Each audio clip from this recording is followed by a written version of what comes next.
So today we have taken up important news and article from The Hindu and Indian Express newspaper dated 5th December 2023, New Delhi edition. And as we have the practice that we have segregated this discussion into two parts. First part would be the prelims discussion, where we have taken up five topics which we felt important from the perspective of prelims examination. First is issue of corporate bond. So CRISIL, a rating agency, has came out with a report which sheds some light on the future of corporate bond market in India and its prospect. So we have taken up a question based on corporate bonds.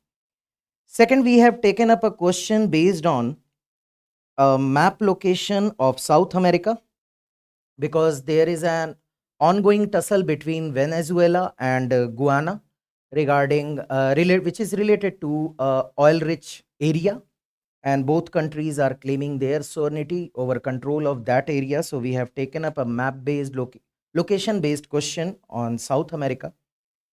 Then there is a group in news that is Vulnerable 20. So we have taken up a question because of appeal made by ex Maldivian president to India to invest more in the climate resilient technologies and efforts.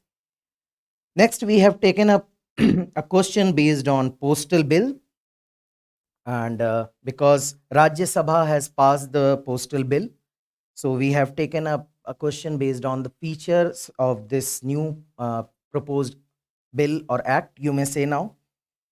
Fifth question is related to Delta because there is a news, or you may say a socio-economic study of lower Kaveri Delta area. So we have taken up question based on river system and Delta. For mains, we have taken up topic of transgender issues related to them because of lately AIMS, New Delhi, has decided or planning to create a center for transgenders, and author has opined her opinion in this article. So we have taken up topic of transgender. Further, US Deputy NSA is in India for high level meet, and you know that recently the two nations are exchanging informations and allegations regarding involvement of an Indian official in the murder of a murder plot of a alleged terrorist. Okay, so we will cover what is the issue and other aspects related to this particular issue. So let's begin our discussion with the prelim section. And first question is on corporate bond market. Now, as we discussed that credit rating agency CRISIL has claimed that as per their study, the bond market growth is expected to gather pace in the coming years, and its overall size is likely to be more than double, and which will reach over 100 lakh crore by March 2030.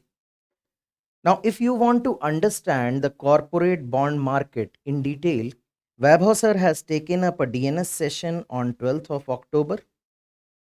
So you can refer to that particular DNS session for better understanding and nitty-gritties related to corporate bond market.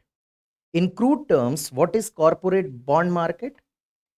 It is simple that if a firm or an entity wants to raise some money for its users or its investment, it can release a bond in the market. And now, what is bond? You all must be aware of the fact that it is just kind of promising note with certain promises that whenever it will achieve its maturity, you will get some extra amount. So a private firm can release or can launch a bond in order to raise funds. Okay, so it's kind of debt instrument. There is no equity involved. The firm will not dilute its share. It is just for the raising money. So this topic relates to the this mobilization of resources because money transfer of money is involved and raising of funds is involved. So UPSC has been asking question related to the flow of money in the market.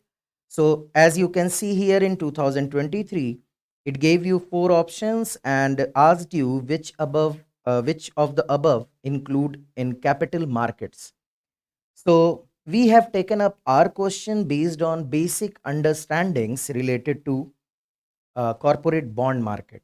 And with these statements, we will try to briefly learn what it is all about. So question is, which of the following statements does not reflect the benefits of the domestic corporate bond market? Does not reflect. Okay.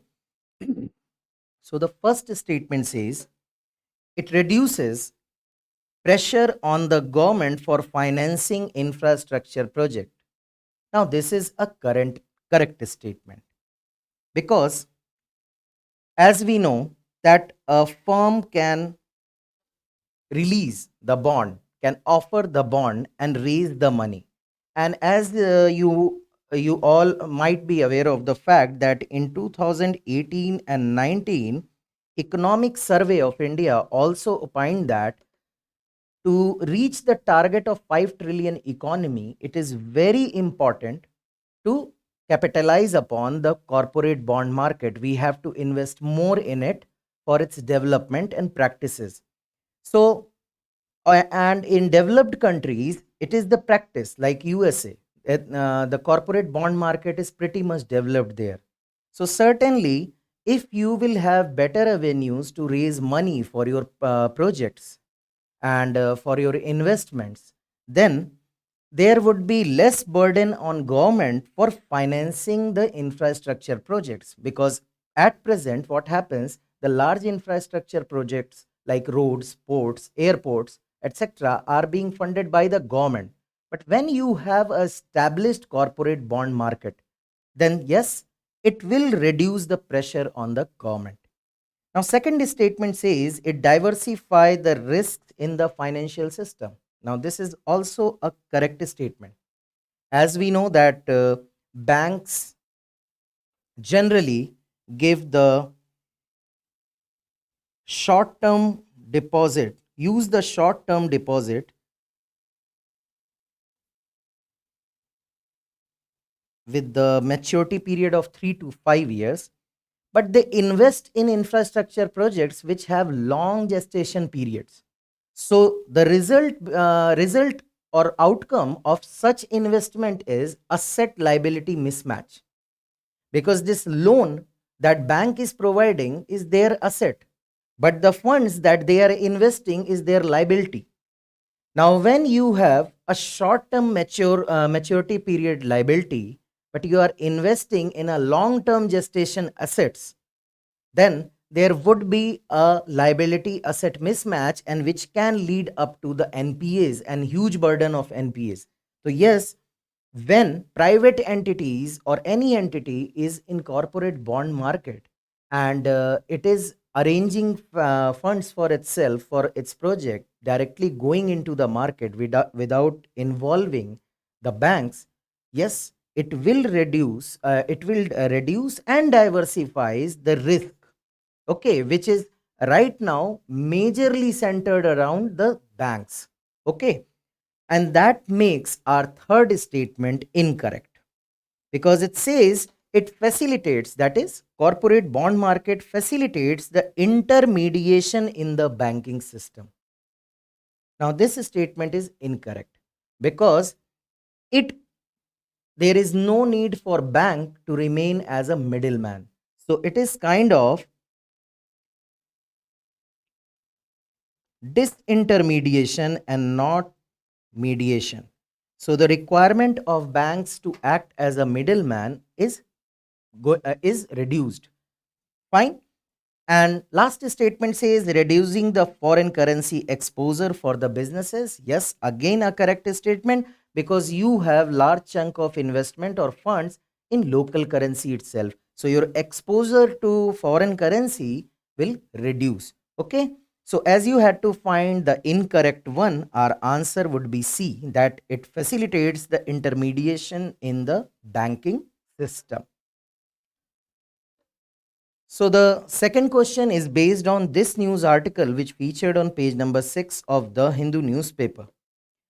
Now, as we told, it is a tussle between two South American countries, that is Venezuela and Guyana. Now, this article says the steps which are being taken by the Venezuelan government is unnecessary, and it may lead to larger. Just a moment.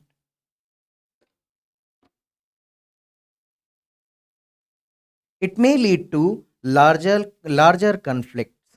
Okay, so what is happening there? The government of Venezuela has decided to hold a referendum on the question of exercising sovereignty over Escubo region, which is an oil-rich region. Now, which is for now is part of Guianan territory. Okay, and as per Venezuela's claim, 95% of voters are supporting its claim. So this news article talks about how this conflict is unnecessary, how this claim is unnecessary, and it may lead up to a larger conflict, and which will impact otherwise peaceful South American continent. So UPSC always asks question based on the map location related to important news which have featured in the recent debate or discussion or global events. As you can see here in 2014 itself, UPSC asked question to arrange you the following capital cities if you will move from south to north. So we have taken up a question on the similar line. Okay. And question is, what is the correct sequence of occurrence of the following cities in South America as one proceeds from south to north? So options are Quito, Georgetown, Caracas, and Bogota. For this, just have a quick look at the map of South America. The first, if you will move from south to north, the first capital city you will find is Quito, that is of Ecuador. Then you will find Bogota. Then, if you will move further north, there is Georgetown, and northernmost capital city is Caracas, that is Venezuela. So, through this, you can mark here that first city is Kyoto, second one is Bogota, third is Georgetown, and last is Caracas. So your option would be B, that is 1, 4, 2, 3. Okay. So the next question in this series of discussion is related to this news article, and as we discussed earlier, that former Maldivian president Mohammad Nasheed has said that Indian companies must invest in clean energy projects and climate vulnerable countries. Okay, he has said that in spite of investing more in steel and iron, the Indian corporates should invest more in clean energy, which will be helpful for climate vulnerable countries. Now, what is it? It is an important grouping. So before moving to the question, because it is a factual question, so we must understand this some basic facts regarding this grouping. Okay. So this climate vulnerable forum, that is CVF, it is an international partnership of countries which are highly vulnerable to the warming planet. Now, this group consists 58 member countries from various continents, namely Africa, Asia, Caribbean, Latin America, and the Pacific. Map-wise location has been provided in the PDF. Do refer the PDF for your note-making purpose. So, if you can connect the dots, the continents mentioned here are representing the global South. So it serves as a South-South cooperation platform for participating governments, and so that they can act together to deal with global climate change. Now, there is a mechanism where forum is led by a rotating chair. Currently, Ghana is the current chairman, and there is very important fund related to this forum, which is named as Climate Vulnerable Forum Trust Fund. What is more important, UNDP Multi Partner Trust Fund is administrator of this fund. So don't get confused. UNDP Multiple Partner Trust Fund is administrator. However, there are four other participating partners, namely International Organization for Migration, United Nations Development Program, United Nations Office for Disaster Risk Reduction, that is UNISDR, and World Meteorological Organization, WMO. These four agencies are partner, and it is administered by UNDP Multi Partner Trust Fund. Now, these 58 countries are involved in another initiative, which is known as Global Shield Initiative. Now, what is it? Out of these 58 countries, 20 finance ministers of 20 countries, they together come up along with G7 group and other supporting countries. They have launched this Global Shield against climate risk. And as the name suggests, that shield means something to protect you from adversity. The aim is to provide and facilitate more and better pre-arranged protection against climate and disaster related risk for vulnerable people and countries. Another important fact is it was launched in the previous COP, that is COP 27, which was held at Sharm el Sheikh, Egypt. Okay, so these were important details regarding this platform, forum, and their initiative, as UPSC is always interested in asking questions related to initiatives which are targeted towards climate change and climate protection. As in 2015, it has asked question based on Rio Plus 20 conference. So now the question is simple. As you see, as you have seen that V20 group along with G7 is nothing but part of Climate Vulnerable Forum. So question is, V20 sometimes mentioned in the news is related to the group of countries which are, answer is clear, that is A, vulnerable to climate change. Now an important bill was passed in the Rajya Sabha yesterday, and it is going to replace the Post Office Act of 1898. A colonial era act has been removed by passage of this post office bill. So what we have, why we have taken up this question, because important acts which are in news and any important amendment which has occurred recently, UPSC picks question from those themes. Okay, as you can see in 2016, they have asked a question based on Gram Nyayalaya Act. So we have framed a question just to make you aware about the features of this particular bill and what it intends to do. So you have to find the correct statements, and question says consider the following statements. So just read them one by one. First statement says the act allows the official to intercept, open, or detain any item and send it to custom authority. Okay. Statement 2 says the act excludes the service of money order from the list of services. The third statement says the act extends the scope of regulation to include courier service providers. Now, as we discussed, that what was the intended purpose? First was the, as you have seen, it is going to replace a law which was created in the year 1898. So colonial era act is being repealed.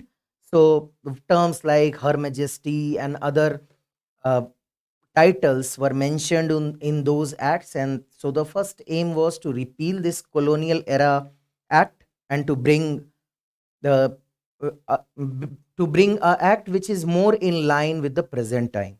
Second is to empower the official. Now this is the most debatable part of this bill, because it has provided the officers power to intercept, open, or detain any item or delivery it and deliver it to custom authority, keeping in mind the emerging threats to national security. Okay, so this is the most debatable part of this bill.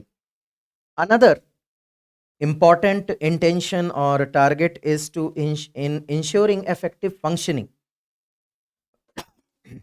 It is aimed to ensure effective functioning of postal services as a messenger of services and as provider of banking facility also, because you all know post offices are expanding their services, and they are including more and more services day by day. So to maintain the effective functioning, they have brought this bill. So next intention is this only, to address the future diversification of services. Okay, so that this agency will get more relevant for changing times. Now another is government intends to for an image overhaul. How? Because government don't want to keep it just a mail delivery mechanism. They want it to a service delivery, to transform into a service delivery institution. Fine, so let's get back to the question. Now you know the statement 1 is correct, that it gives power to officials. Second statement, which says that act excludes the service of money order, it is incorrect. Third statement says the act extend the scope of regulation to include uh, courier service. This is also incorrect statement. It does not include courier service, and it has not removed service of money order. Okay, so our answer would be A, that is only one. So that brings us to the last question of prelim section of today's discussion. This news article basically talks about socioeconomic changes in the lower Kaveri Delta area. Now, according to this news article, once a rice bowl kind of place, a place where a rice cultivation was very important and the productivity was very high, has gone down in the productivity altogether. There are changes related to now when the main occupation, there is decline in the main occupation. So the visible manifestation is in the job profiles of the people and economic condition of the people. Another stark reality of this region is this, that it is surprising that even after removal of old landlordism in this area, there is still oppression of Dalits going on. So since this can be used as a case study in your ethics paper or essay paper, what we have taken up that this news article mentions area of Kaveri Delta, and UPSC is very keen in asking question based on rivers. So what we have done, that we have curated a question which involves rivers as well as your understanding about the delta. As you can see, in 2021, they have asked a question and asked you to identify the rivers which rise from eastern ghats. So what we have done, that you have to consider the following rivers, and you have to tell that which of the above does not form a delta. Okay, so you know that delta is kind of uh,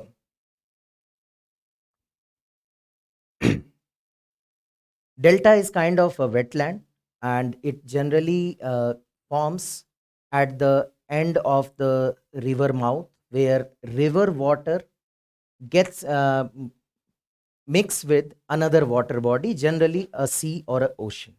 Okay, so what are the requirements? In general, the slope on which river is flowing should be very low. This slope should be low, so that the velocity of flowing river water becomes sluggish or very slow. And what happens? The suspended particle, the sediments, they start getting deposited on the bank, or you may say the surface. And accordingly, the heavier ones, coarser one will settle first, then the finer one will settle later. Okay. So requirement is floor, slow pace, less elevation. Now, situation in India is very peculiar. These conditions are very much common in on the eastern part of India. However, the western India differs completely. And that is why you must know this basic fact that western flowing rivers do not form delta. Reason is, first is the slope is steeper as compared to the eastern Ghat. So rivers are flowing at a faster pace. So lesser time they are taking to reach to the ocean. Okay. So there is no time for the sedimentation. Second, you all be aware of the fact that this western coast is a submergent coast. This is just a pictorial representation. In reality, it looks something very different, and the scale is very large. It is just for you to understand. It is kind of river is flowing from here, and the coastal zone has been subsided. So it is a submergent coast, the Western Ghats. So the requirement of the platform to deposit sediment is not fulfilled in the Western Ghats. Third is rivers like Narmada and Tapi. They flow through the Rift Valley. So whatever sediments that they are having, it get deposited into the fractures of the fault zone. They do not transport it to the mouth of the river. So these three are the major reasons why western flowing rivers do not form delta. And as we discussed that Narmada and Tapi are two of the major western flowing rivers which flow through the Rift Valley. So when there would be no deposition, there would be no delta.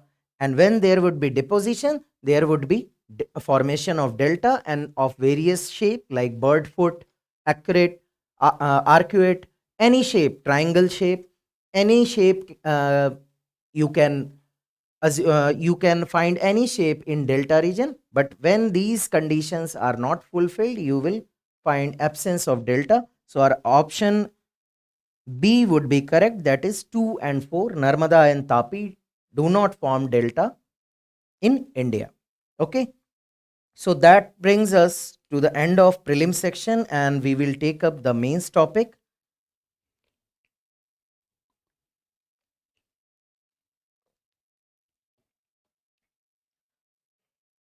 Now this news article featured on page number 10 of the Indian Express newspaper, and recently AIMS Delhi has planned to create a center for excellence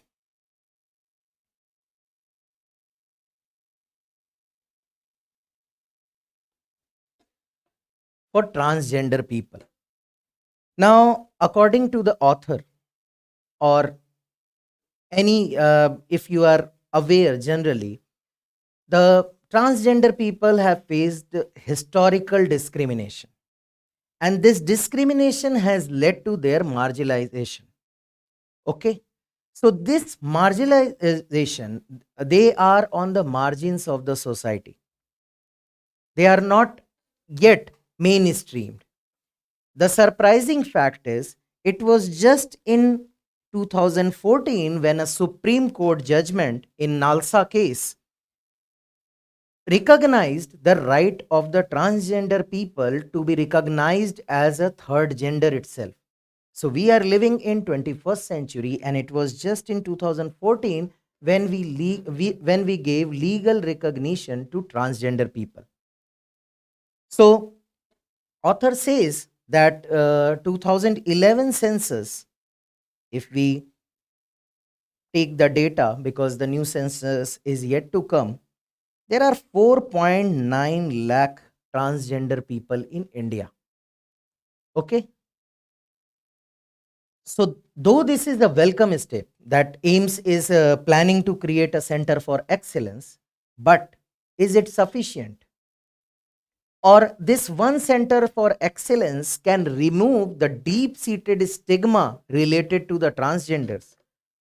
So, according to author, much more has to be done, because if you will consider the transgender person, the stigma or the marginalization is such and such that their general behavior is termed as mental disease altogether. Okay.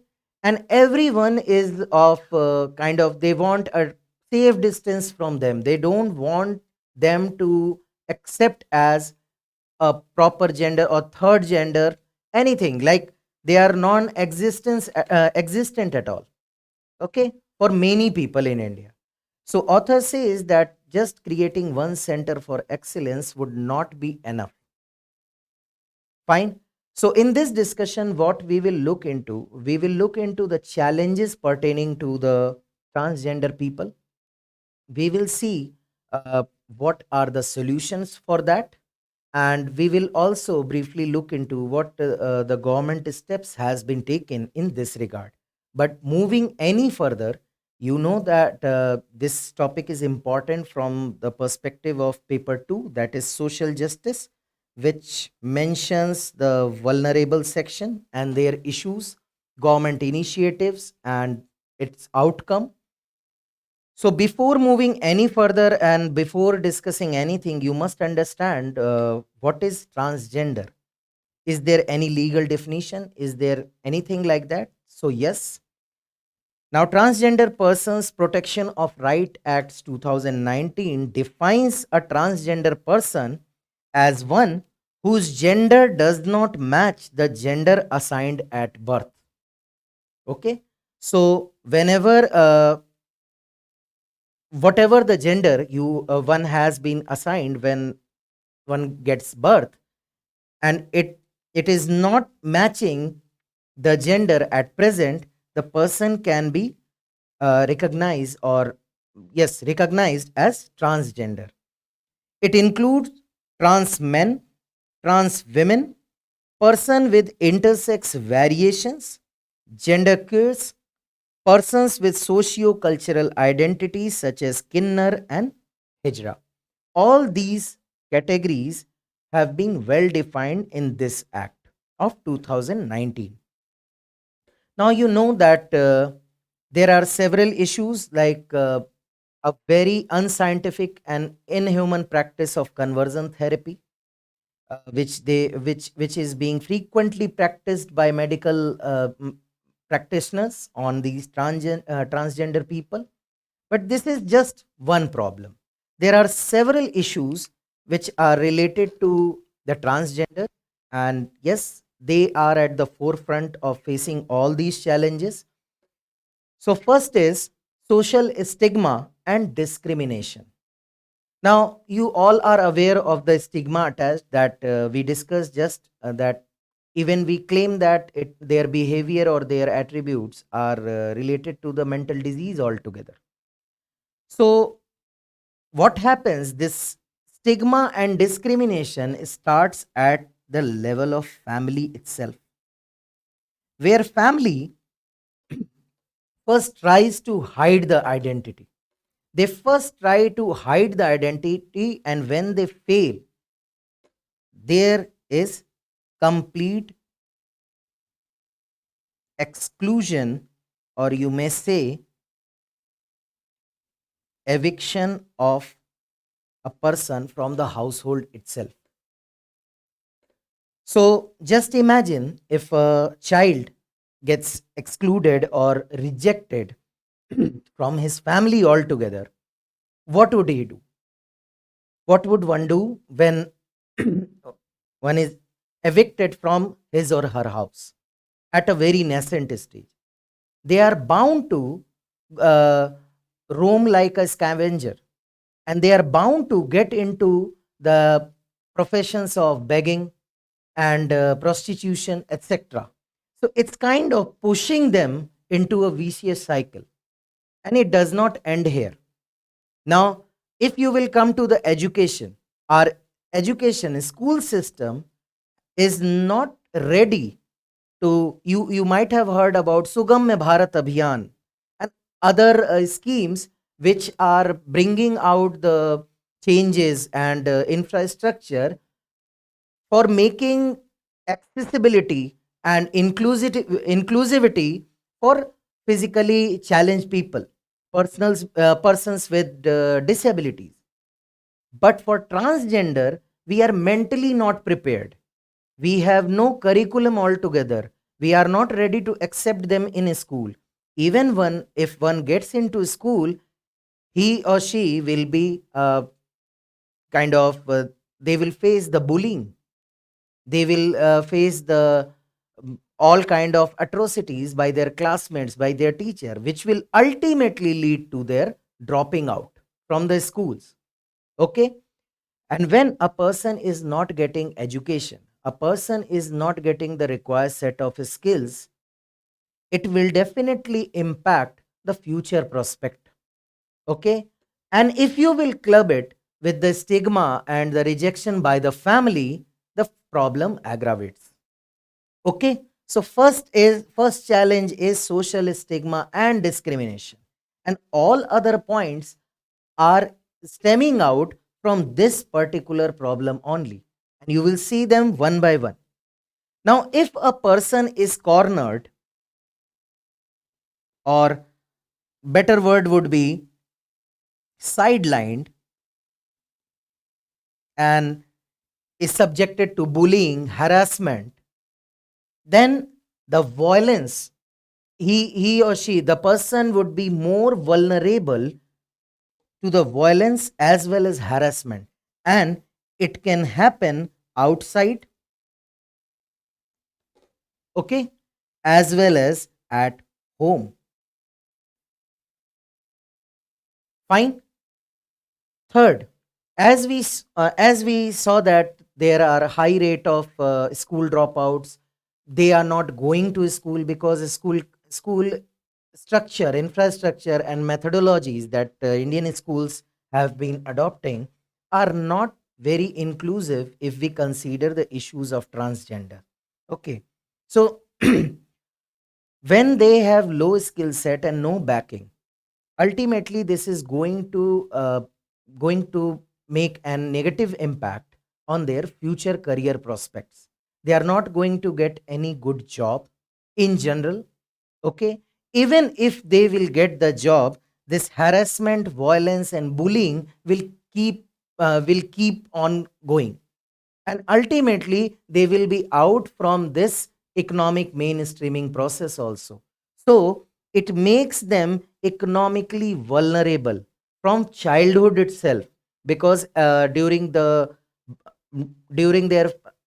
childhood time, they are being neglected for food. They will be last when people will consider them to provide nutritious food or health care or anything.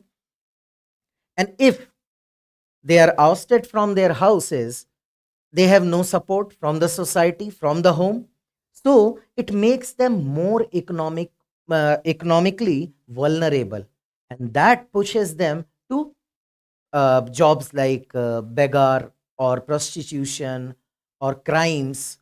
Fine. So these are the challenges.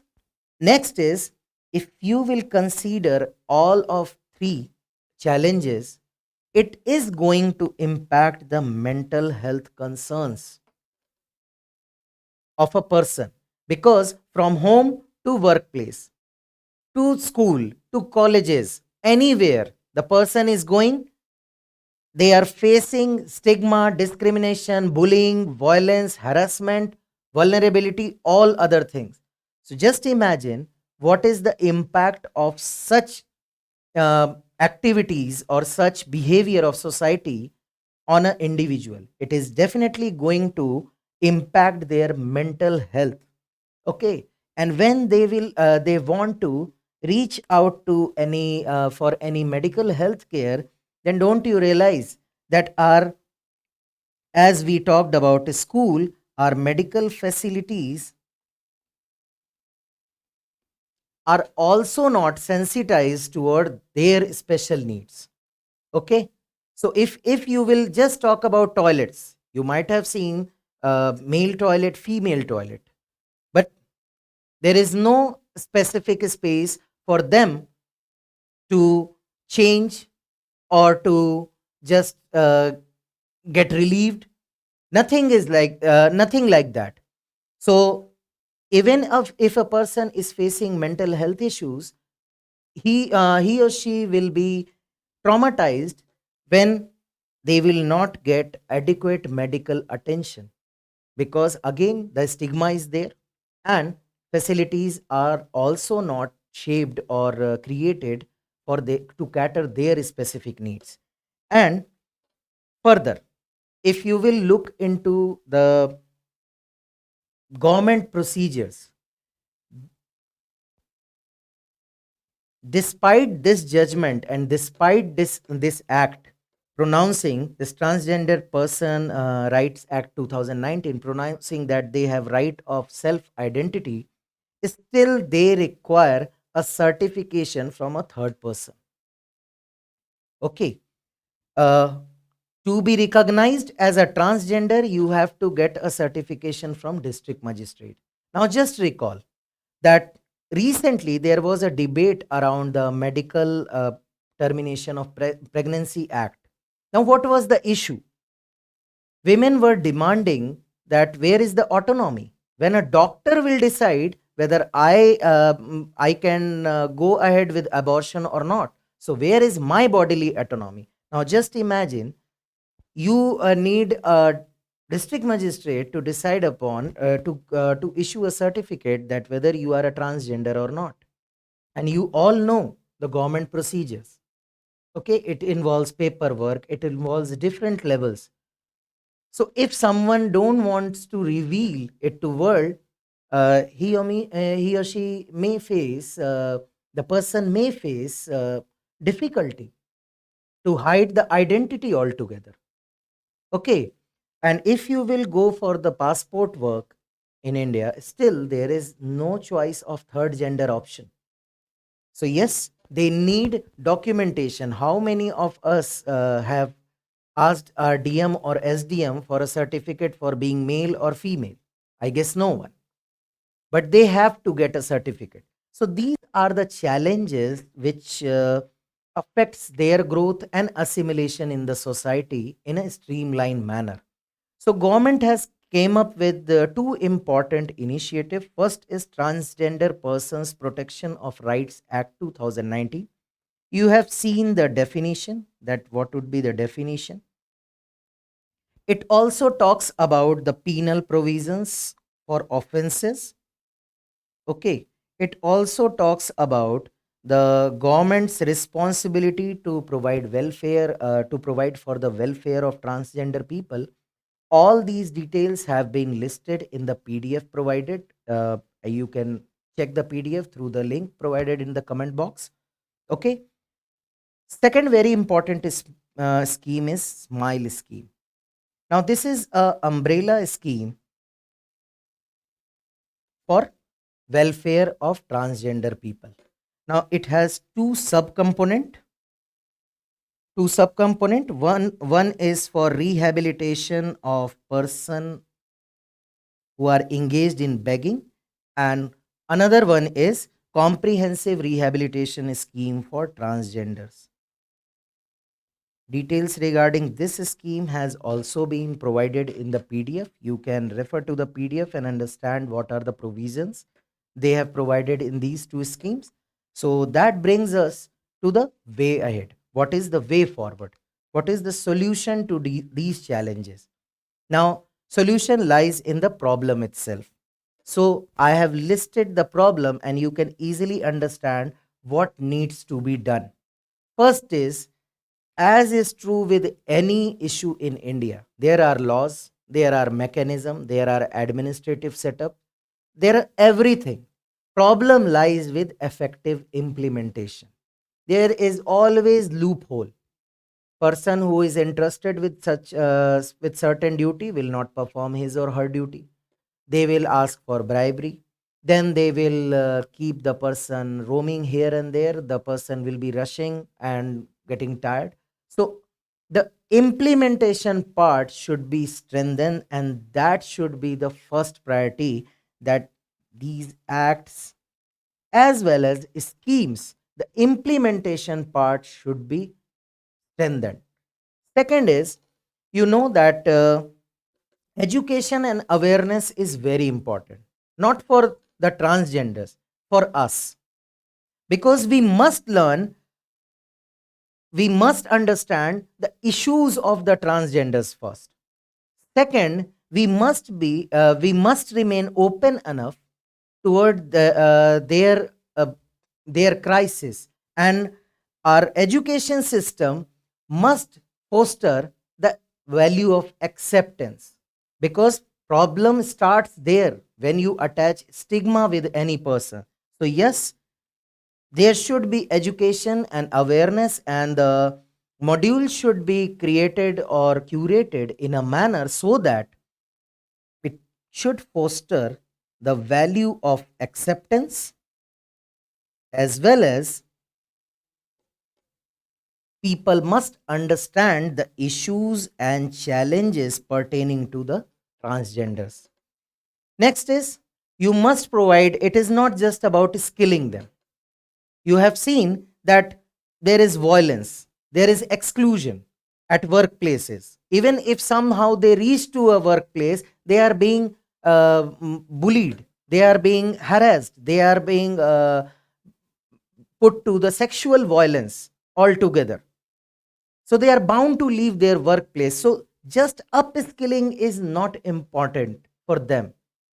It is important to provide favorable employment opportunities, which must take care of their specific needs. So the environment should be maintained as such. Plus, the companies or the sector together, which is providing job, the stakeholders should be sensitized so as to make policies and procedures in a manner that should be inclusive, and that should make accessibility a reality for transgenders.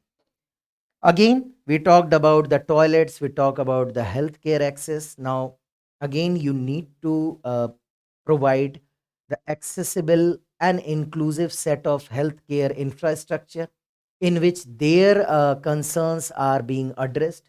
They must be, the doctors must be sensitive enough towards their issues and challenges. We should remove those hurdles which make them, which keep them away from the hospital itself.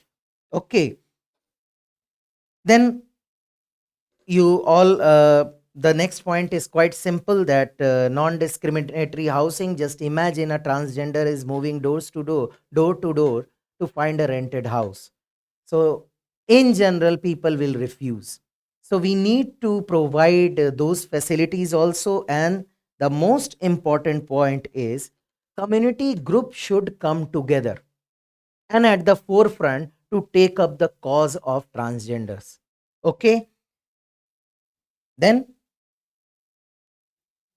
the legal group also, they should form, there should be legal groups in which legal luminaries should come forward to provide them the legal aid and the support they require from the government itself. So these 2 points are very important, that is community support and legal aid and advocacy.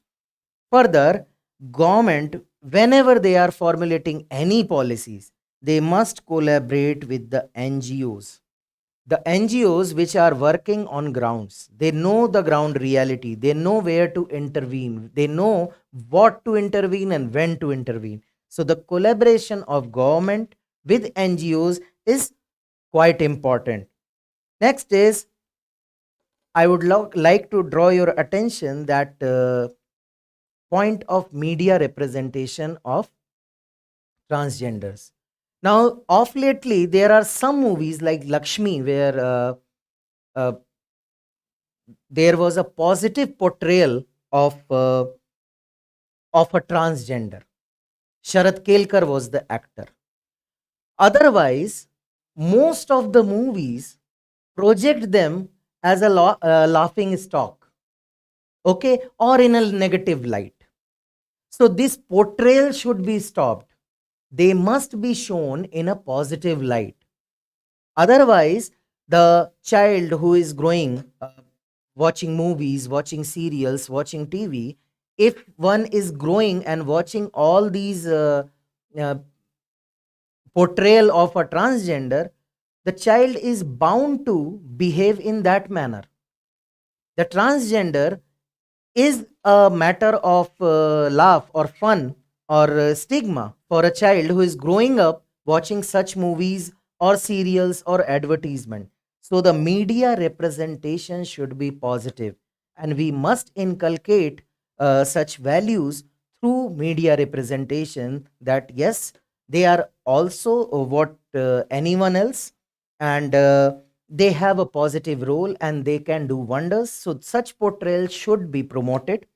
Apart from that, the gender neutral facilities and skill development we already covered in other way forwards. And through this, one can address the social stigma, the economic vulnerability, the mental health concerns, and the identity documentation issue should be taken up at earliest, and some other methodologies some must be found to address this issue. So that takes us to the second topic of today's discussion, which is related to the US Principal Deputy NSA's visit to India.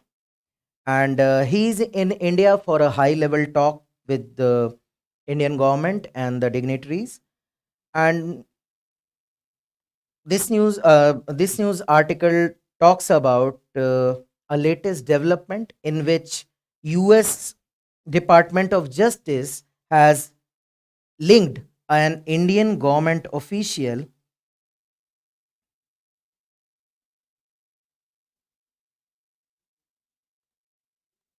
with a murder plot of a Khalistani terrorist. And of lately, there was an indictment also by the US government.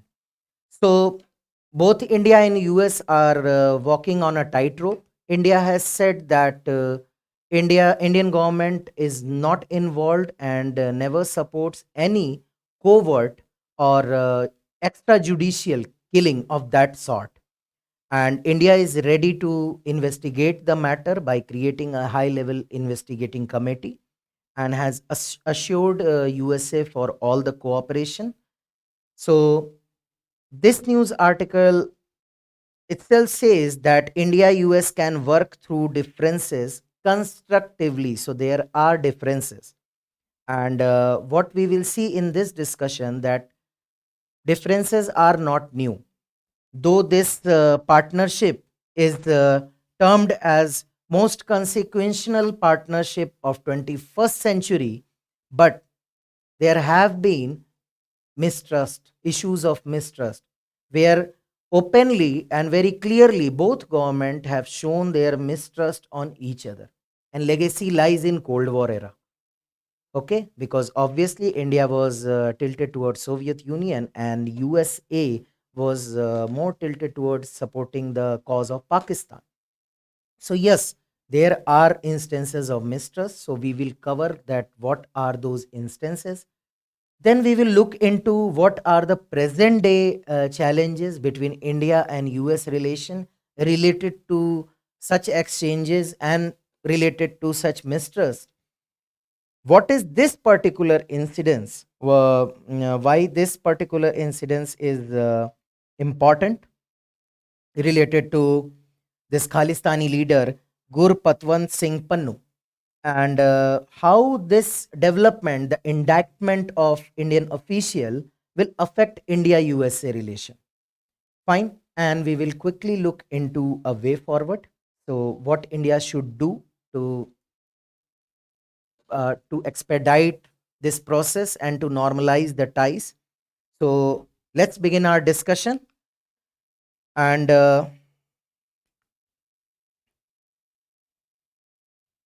Just a moment.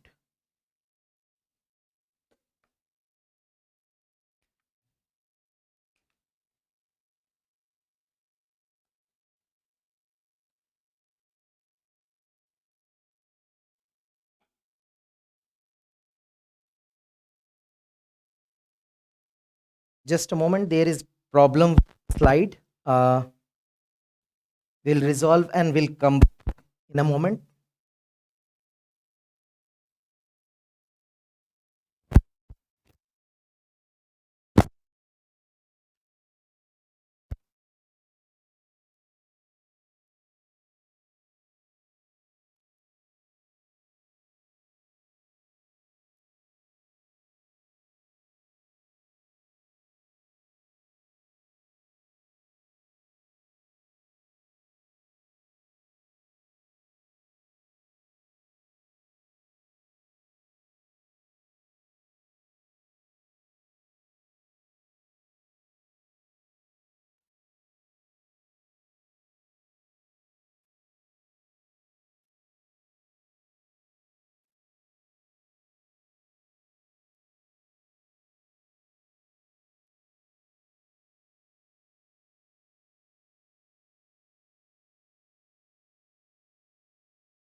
Sorry for interruption. Due to some reason, the further slides are not available. So I'll be writing here, and you can take a screenshot of those points, and points have been provided in your PDF itself.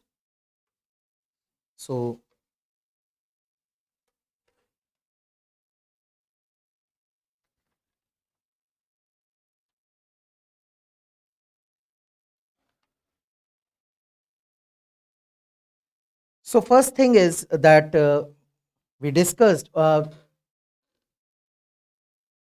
we delineated was what is the problem, what are the what have been instances which have created this recent trouble for India. So the first issue was the alleged kidnap attempt of economic fugitive Mehul Choksi in Caribbean islands.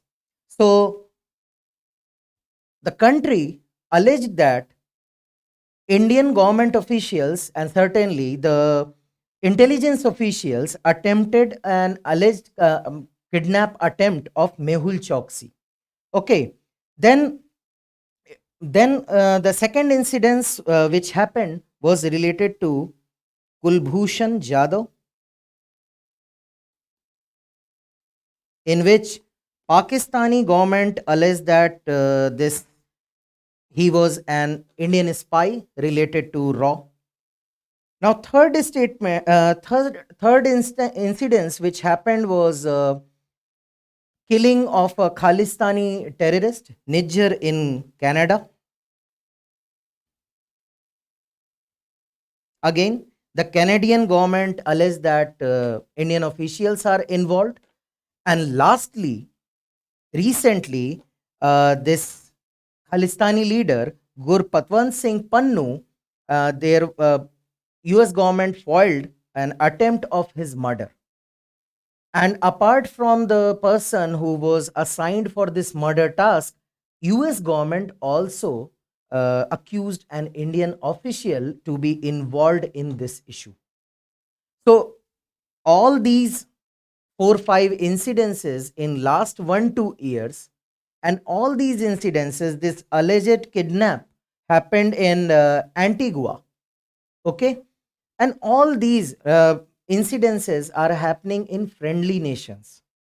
Okay, so friendly nations are now accusing Indian intelligence agencies that they are doing things which are not in line or not in consonance with their law or the law of their homeland. And it is something which is problematic for India, because all these events happened in last 2 3 years. Okay, so we talked about the mistrust. So why this mistrust, but particularly between India and USA? Again, there are several incidences which have created this mistrust. Okay, first incidence is the 2008 Mumbai attack. 2008 Mumbai terror attack. Now, US intelligence agency gave input of this terror attack to Indian intelligence agencies. But the US agency did not reveal the fact that they have gathered this information from David Headley, who was an LET operative. And due to this fact, Indian intelligence agencies allege that they did not take this information very seriously, and they say that had US agencies have told them the source of this information, this matter would have been taken more seriously by the agencies. But they gave some crude information, fragmented information, without telling the specific source of the information.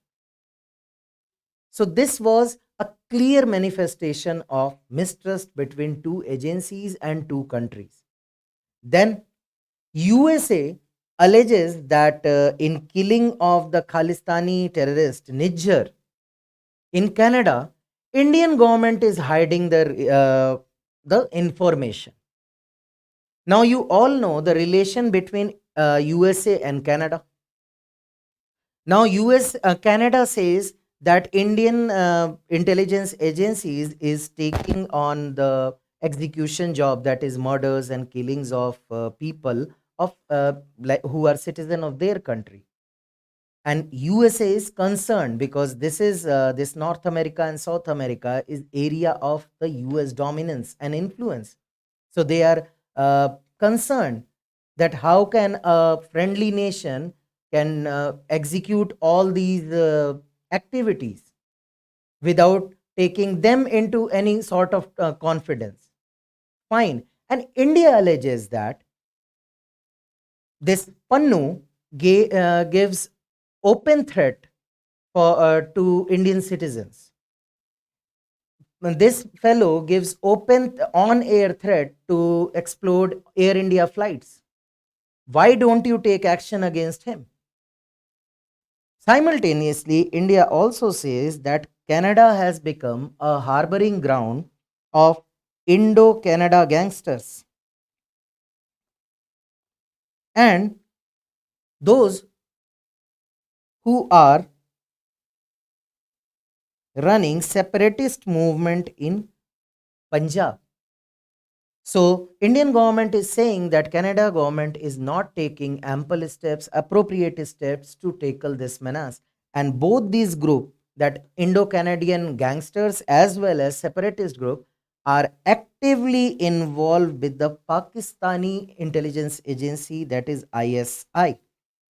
They are being provided with funds and ammunition and guns and everything. So these altercations are going on simultaneously, and this has led to several problems between these two countries. But why India is why these episodes are concerning for India? So the challenges lies in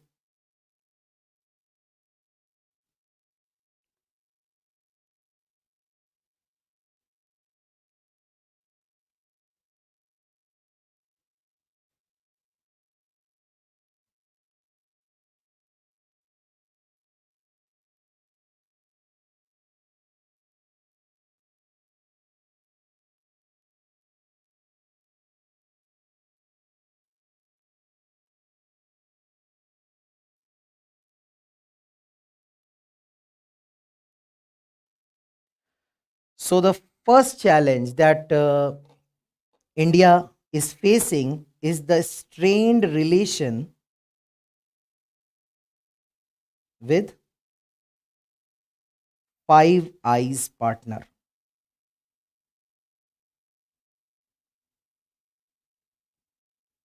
Five Eyes partner. And what is it? It is a combined effort of intelligence agencies of US, United Kingdom, Canada, Australia, and New Zealand. The intelligence agencies of these five countries are termed as Five Eyes. They gather information, they share information in a real time manner, and they operate in a collaborative manner. Okay, so and this Five Eyes partnership is very actively engaged with Indian intelligence agency, that is RAW. So we have issues with Canada, we have issues with USA. Certainly, there is a large number of separatist population residing in UK as well as and Australia. So they too are worried about future incidences.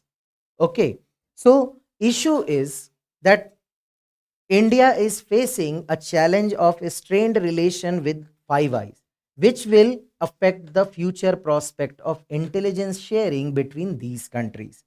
The next challenge is scrutiny of neighboring countries.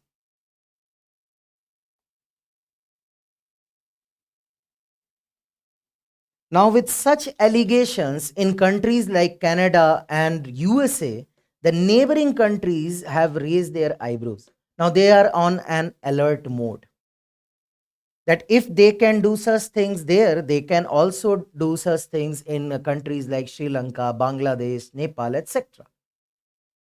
What will happen that this enhanced scrutiny will make life of the embassy staff and intelligence officers tougher in these foreign lands, and which will further affect the working of Indian embassy or the commissions altogether.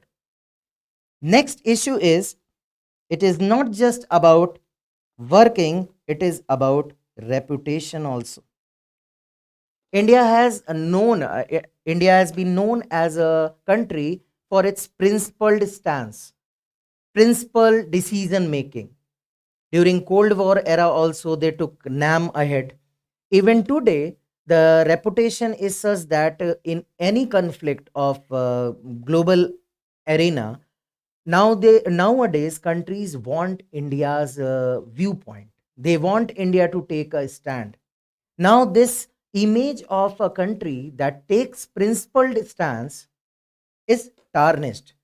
There is a threat of such repercussion, that image of a country which takes some decision with sagacity and some consideration without compromising the sovereignty, all um, all is at stake. And that leads us to the fourth concern, which is global perception. Now just think, if the image is impacted, then if you may know that entire world was very keen to know India's stand for the Ukraine Russia crisis. India is a very strong proponent of developing world in WTO. All these platform India is gaining reputation day by day. It is growing leaps and bounds. Now, if the reputation is affected, it is going to affect the perception altogether. And it will be tough job for diplomats and leaders to garner support. Fine. The fifth issue would be the geopolitical dynamics. Now, this is something which is too early to say. But for your notes, you must understand that China is an aggressive neighbor. West is probably supporting us and to some extent is on our side. But if such incidences will keep on happening, then it will affect, or it may result into recalibration of this global geopolitics. Okay, so that these are the 5 points which concerns India, and which must be a concern which should be the concern for India regarding this issue. All these points have been provided in the PDF, so don't worry, you can refer to the PDF. All has been provided there. Now, what is the way ahead? The way ahead lies in, first thing